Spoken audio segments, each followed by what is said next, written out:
Critic Mortenson, author of the best-selling 3 Cups of Tea, spoke to a standing-room-only crowd in downtown Framingham Saturday. He shared his story of how, after failing to reach the summit of K2 in Pakistan, sick and weak, he stumbled into a small village. They helped him recover, and Mortenson, seeing children learning by writing with sticks and dirt because they had no school, vowed to return and build them one. It was harder than he thought, but that led him to his life's work, helping build dozens of schools across Pakistan and Afghanistan to educate children, especially girls. He spoke of the importance of this work. Assalamu alaikum and peace be with you. It's such an honor to be here today, and I'm very humbled by all of you who come.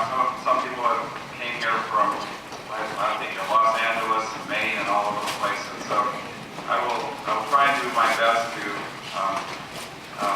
share with you a story about hope and education and peace.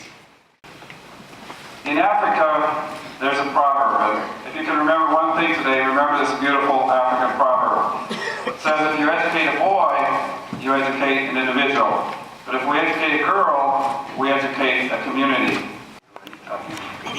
So here's the bad news. Since 2007, last 2 years, the Taliban and other groups, they bombed, destroyed, or shut down in Afghanistan 500 schools, and in Pakistan about 175 schools.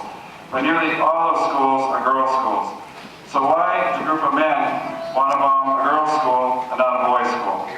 Because I think the greatest fear is not the bullet, but it's the pen. What they fear most is that girl gets an education, grows up, becomes a mother. The value of education will go on in the community. Also in the Quran, there's a quote that says that the ink of a pen is greater than the blood of a martyr.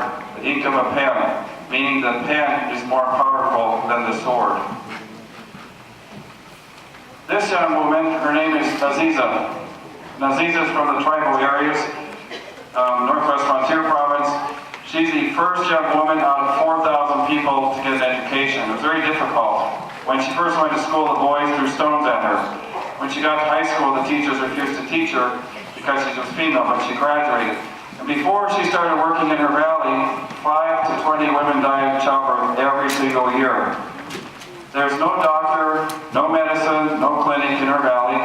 So in 1998, she graduated. She went to 2 years of training, maternal health care worker, learned how to deliver babies, do pre- and postnatal care. Before she started working in her valley, 5 to 20 women died in childbirth every single year. So she went to training. It cost $800. She came back in 2000. In the last 8.5 years, not one single woman has died in childbirth because a brave young woman.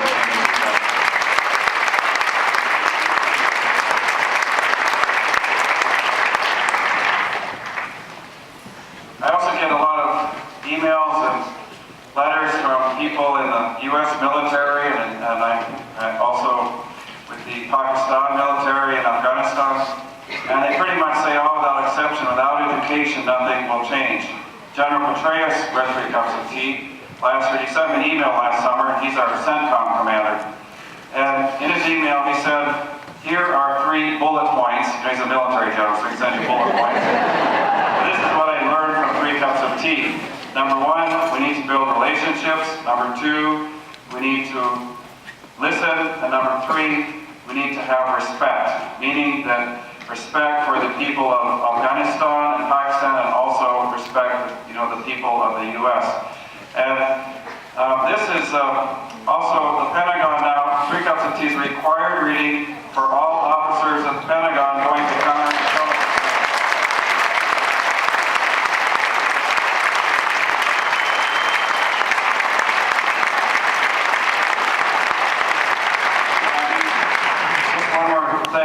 Our top military commanders, Admiral Mike Mullen, who's the Joint Chief of Staff, General Petraeus, Admiral Eric Olson, who's our Special Forces commander, the three of them have been to Pakistan and Afghanistan about 20 times in the last 10 months.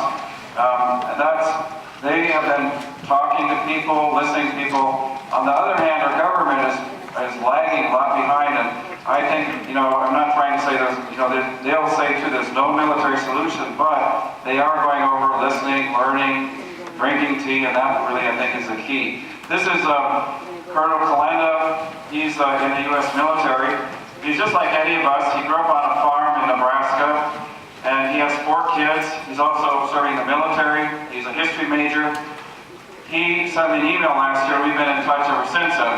He also was the commander of the forward operating base in Nare in Kunar province in eastern Afghanistan, one of the most difficult, dangerous posts in Afghanistan. Several of his men were killed in Kamdesh and Korengal last August and July. So here's, in his email, he said that our primary goal of this counterinsurgency is to provide hope for the good people of Afghanistan, particularly children, and setting up schools is one of my top priorities. I am convinced that the long-term solution to terrorism is education. This conflict will not be won with bullets and bombs, but with books and ideas that excite the imagination towards peace, tolerance, and prosperity. It is education that will make the difference whether the next generation grows up to be educated patriots or illiterate fighters. The stakes could not be higher. How many of you know that today in Afghanistan there are 7.2 million children in school, aged 5 to 15. 2 million are female. And in 2000, there was only 800,000 mostly boys in school. It's the single most largest increase in school enrollment in any country in modern history. So how many of you are aware of that? Any hands up? Okay.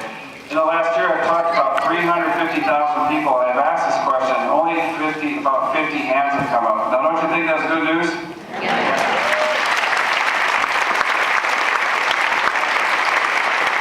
Last year, I spoke to 2,000 U.S. Marines at Camp Pendleton in Oceanside, and I told them that fact, and hundreds of them came up to me afterwards, even with tears in their eyes, and they said, "Thank you for sharing with us that one good piece of news. That alone gives us hope and courage for what we have to do." They were about to go to Afghanistan. And I hope that one of these days we can open up the newspaper and instead of reading about an IED or RPG or some kind of thing, that we could hear the greatest news in that country is that the number of kids has gone up 8 times in 8 years.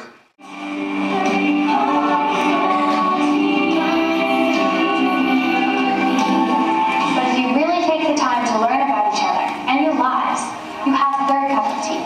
And then you are family, and family will do anything for each other. Now that doesn't mean just go around drinking tea and having peace in the world.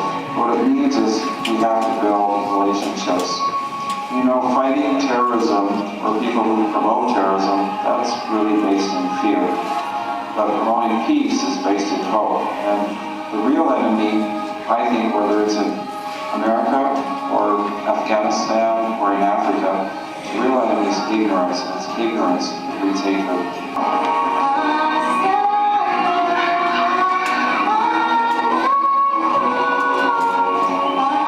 So join Pennies for Peace and make a difference.